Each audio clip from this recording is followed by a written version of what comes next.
sound is very important. You have sound inside the mask. Okay? It's embedded in the mask, so the student gets all the sounds in welding. As you know, you are doing weld.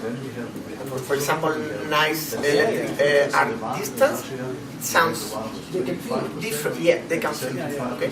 So, for a good simulation experience, you need it to be as close as reality as possible. Okay, this is the we work this very much from the beginning when we designed the technology. Okay, you see, this is a very young technology. 5 years of research and development, 1 year and a half more or less in the market. Very young, and we continue all the time improving, making it grow.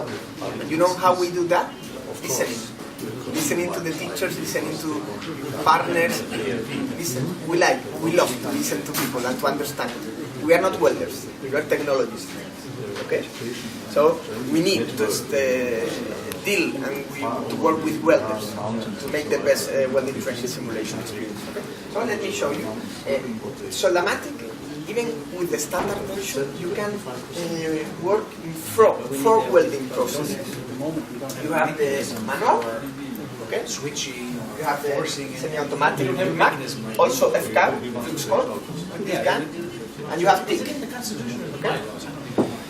Okay, let's do, for example, a manual. Then you start to choose the standard joints. The knowledge about welding is given to us by welding experts. We have agreements with the Spanish Welding Association, European Welding Federation. We have now we have our own welding structure.